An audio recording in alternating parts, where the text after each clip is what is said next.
आज भोजपुरी जगत के सुपर स्टार का बोलने बनी ट्रेंडिंग स्टार भी है। हमारे बड़ भैया है हम खेसारी लाल यादव जी, तरी जोरदार ताली बजा के स्वागत हुआ सब कर दे।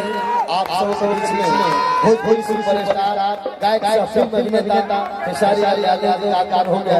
जोर ताली बजा के सम्मान बढ़ाइए। आपके इस सुरपुर शादी उत्सव में उपस्थित है, स्वागत अभिनंदन और वंदन है। और हम सब के भाई कश्यप भैया इसके बाद सोनू भैया है, सबका स्वागत अभिनंदन है। हाँ फोटो सेशन हो जाएगा, परेशान मत होइए। हाँ हो जाएगा, फोटो सेशन होता रहेगा।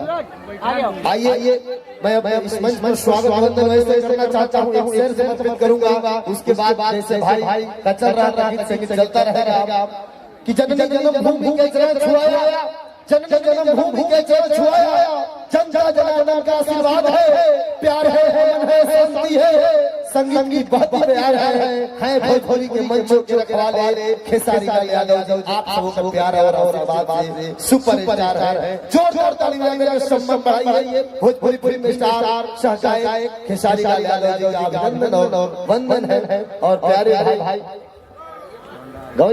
हेलो हेलो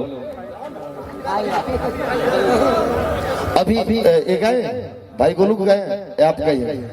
अच्छा हाँ एक आदमी फोटो खिंचाऊंगा, उसके बाद सारे लोग किसी को फोटो से नबे मत कीजिए। तो आप लोगों से बारी बारी काल अकेले खाली फोटो खिंचा जाए। ए बड़ा गाल नहीं। हाँ अभी गोलू बाबू से गवाया जाए, बोल रहे भैया कि गोलू से गवावा एगो दो गाना बोलो बोलो। Hello hello.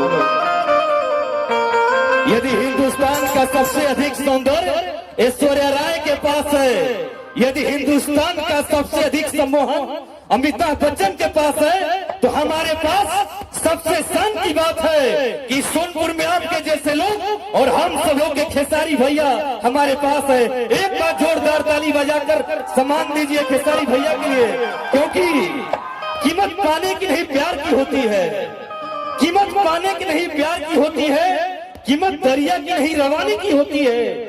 दुनिया में तो बहुत लोग गाते हैं, लेकिन कीमत उस गीतों की नहीं आपकी जैसी आवाज की होती है। और मैं तमाम आपके फैन यहाँ पे लोग हैं, मैं चाहता हूँ एक बार जोरदार ताली बजाइए। इतनी कमजोर ताली सोनपुर से मैं उम्मीद नहीं रखता हूँ, क्योंकि